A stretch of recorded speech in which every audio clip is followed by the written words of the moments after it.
कहते हैं शब्दों के दांत नहीं होते हैं, लेकिन सब जब काटते हैं तो दर्द बहुत होता है।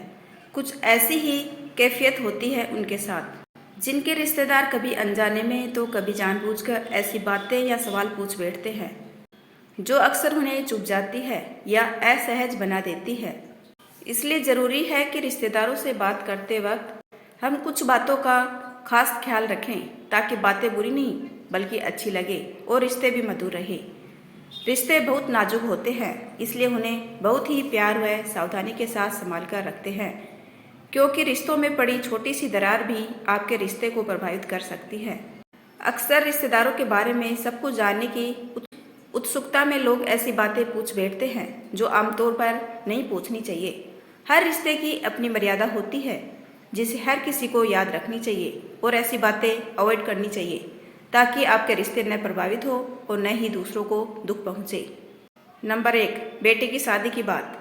अगर किसी के घर में शादी के लायक बेटी हो तो माँ बाप को बेटी की शादी कब कर रही हैं, कब तक घर में बिठाकर रखेंगे जैसी बातें अक्सर सुनने को मिल जाती है। भले ही आप यह सवाल अपने होने के अधिकार से पूछते हैं, पर कहीं न कहीं यह बात उन्हें अच्छी नहीं लगती, क्योंकि जितनी फिक्र आपको है उससे कहीं ज़्यादा वो इस बात के फिक्रमंद होंगे, क्योंकि वो उनकी बेटी है। आजकल लड़कियों का अपने पैरों पर खड़े होना बहुत ज़रूरी हो गया है, जिसे सभी माँ बाप समझते हैं, और यही वजह है कि उन्हें शादी के लिए बातें भी नहीं करते। इसलिए इस विषय को न छेड़ना ही ज़्यादा अच्छा होगा। नंबर 2, गुड न्यूज़ की बात। शादी को साल भर हुए नहीं कि रिश्तेदार खुशखबरी की बात करने लगते हैं। गुड न्यूज़ कब सुना रहे हैं, यह सवाल आपको अक्सर सुनने को मिल जाएगा। जहां एक और प्रेगनेंसी किसी भी व्यक्ति का बहुत ही निजी मामला होता है, जिसकी प्लानिंग का अधिकार पति पत्नी को है, वहीं दूसरी ओर बदलते समय और लाइफ स्टाइल के कारण इनफर्टिलिटी के मामले तेजी से बढ़े हैं। हो सकता है शादी के बाद भी कंसीव न कर पाने के कारण कपल पहले से ही परेशान हो, और ऐसे में रिश्तेदारों का बार बार इस विषय में पूछना उन्हें और परेशान करता हो। एक शुभ चिंतक होने के नाते अपने रिश्तेदारों से इस विषय पर ज़्यादा सवाल कभी न करें। नंबर 3, फैमिली इनकम की बातें। घर में कौन कितना कमाता है या रिश्तेदारों के लिए हमेशा ही कौतूहल का विषय होता है। दरअसल सैलरी की जानकारी से वो फैमिली इनकम का अंदाज़ा लगाते हैं, ताकि दूसरे रिश्तेदारों से तुलना कर सके। बेटों बेटी की इनकम में लोगों को ज़्यादा दिलचस्पी रहती है, ताकि अपने बच्चों से तुलना करके जान सके कि किसके बच्चे ज़्यादा सफल हैं, ताकि सबके सामने शो ऑफ का एक और मौका मिल सके। हर किसी के फाइनेंशियल हालात दूसरों से अलग होते हैं। ऐसे में ज़्यादातर लोग फैमिली इनकम के बारे में डिस्कस करना उचित नहीं समझते, इसलिए समझदारी ऐसे विषय को न छेड़ने में ही है। नंबर 4, आपके बेटे की नौकरी कहीं लगी कि अभी भी घर पर ही है। ये सवाल उन रिश्तेदारों से अक्सर पूछे जाते हैं जिनके बच्चे स्ट्रगल कर रहे होते हैं। हर माँ बाप की ख्वाहिश होती है कि उनके बच्चे जो भी करें उसमें उन्हें कामयाबी मिले। अपने बच्चों के लिए ऐसी बातें सुनना किसी को भी पसंद नहीं होता, इसलिए ऐसी चुभने वाली बातें हमेशा अवॉइड करें। अगर आप सचमुच में फिक्रमंद हैं तो अपनी बात को सही तरीके से पूछें। नंबर 5, रोमांटिक या पर्सनल लाइफ की बातें। पति पत्नी के बीच की निजी बातों को कुरेद कुरेद कर पूछना कुछ लोगों की आदत में शुमार होता है। खुद को उनका ज़्यादा करीबी जताने के चक्कर में रिश्तेदार अक्सर ऐसे सवाल पूछ बैठते हैं जिन्हें प्राइवेसी में दखलंदाजी माना जाता है। रोमांस पति पत्नी के बीच का बहुत ही निजी मामला है। ऐसे सवाल पूछकर आप अपनी इमेज खुद खराब करते हैं, क्योंकि ऐसे सवालों के जवाब देना कोई पसंद नहीं करता।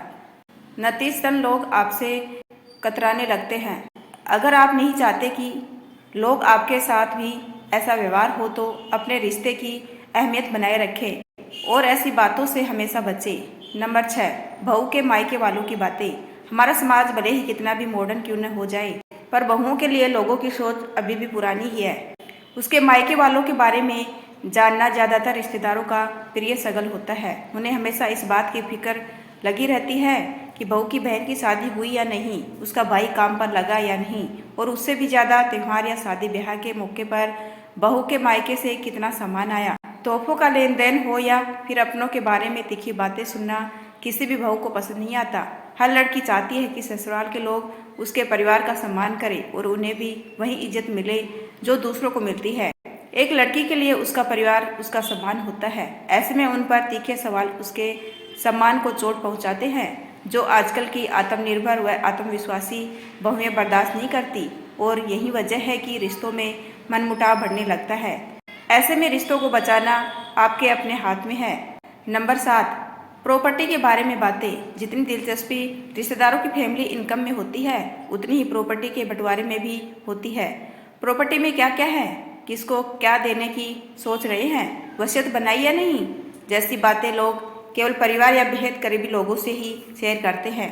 प्रॉपर्टी से जुड़ी बातें बहुत ही महत्वपूर्ण व प्राइवेट होती है, जिन्हें अक्सर लोग गोपनीय रखना पसंद करते हैं। इसलिए उनकी गोपनीयता में कभी सेंध न लगाएं।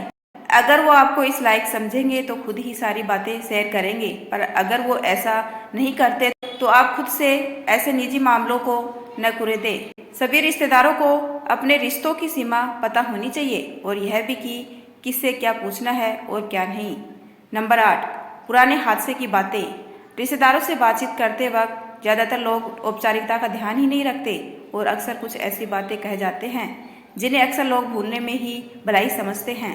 जाने अनजाने किसी पुराने हादसे या जख्मों को कुरेदना अच्छी बात नहीं। ऐसी बातों से सभी को बचना चाहिए।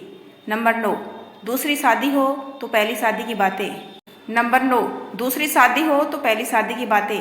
हर कोई चाहता है कि उसका वैवाहिक जीवन खुशहाल हो, पर हर किसी की किस्मत इतनी अच्छी नहीं होती। अक्सर हादसे जिंदगी की दिशा बदल देते हैं और इंसान को अपनी जिंदगी को एक नया मोड़ देना पड़ता है। ऐसे में दोबारा नई गृहस्थी की शुरुआत करने वालों से कभी भी उनकी पिछली शादी के बारे में नहीं पूछना चाहिए। तुम्हारी पहली शादी क्यों टूटी जैसे सवाल करके किसी की दुखती रग पर हाथ न रखें। रिश्तों में लाइन ड्रॉ करना बहुत जरूरी है। साइकोलॉजिस्ट डॉक्टर चित्रा मुंशी के अनुसार दूसरे के बारे में ज़्यादा से ज़्यादा जानने की उत्सुकता हर इंसान में होती है।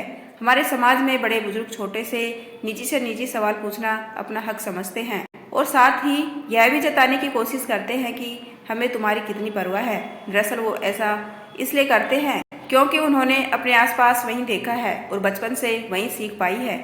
जबकि आज जमाना बदल रहा है, नई पीढ़ी कुछ मामलों में दखलअंदाजी पसंद नहीं करती है और वो कहीं न कहीं सही भी है, क्योंकि कुछ मामले इतने निजी होते हैं कि उनके बारे में दूसरों द्वारा बार बार टोका जाना किसी को भी पसंद नहीं होता। इसलिए बदलते ज़माने के साथ आज हमें अपनों की प्राइवेसी का भी सम्मान करना चाहिए और रिश्तों की मर्यादा को बनाए रखने के लिए एक लाइन ड्रॉ करना बहुत ज़रूरी हो गया है।